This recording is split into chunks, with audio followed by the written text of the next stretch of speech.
Taolo hammalarimizni shu haqda eshitadigan, amal qiladiganlar qilsin. Ana shu farzandni ham Alloh taolo umriga rizqiga barakot bersin. Amin.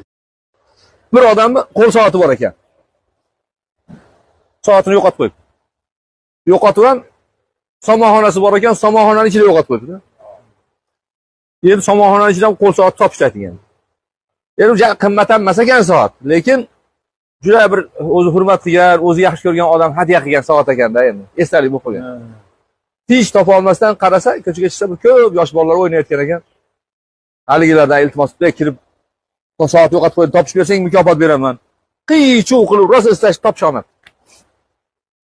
Hammasi chiqib ketgan ekan, endi nomi to'lib ketaman deb tursa bir kichkinagina bola aroqini, nozikkina ko'zoynak taqqan bir bola ekan, kelib, "Tog'ajon, menga ham bir imkoniyat bering, men ham bir istab ko'ray" debdi. Bo'pti, istasang ista debdi. Hali bola somonxonaga kirib ketdi. Bir pasdan keyin soat ko'tarib chiqdi. Mana soat edi. "Yo, qanaqa topding?" desa, "Nima qilding?" desa, "Hech narsa qilmadim. Hech narsa qilmadim.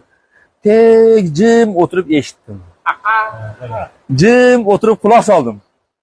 Soatni chiqillagan yerini eshitib turib, shundan borib topdim."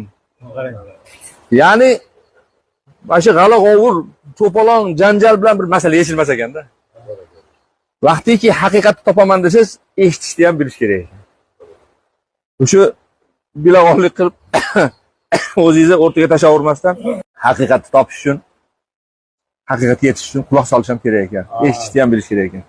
Mana shu misol juda zo'r misol ekan, menga yoqdi-da. Ya'ni tek o'tirib eshitgan odam haqiqatga yetishar ekanda, istaganini topar ekanda. Alloh taolo hammalarimizni shu haqda eshitadigan, amal qiladiganlar qilsin. Ana shu farzandni ham Alloh taolo umriga rizqiga barakot bersin.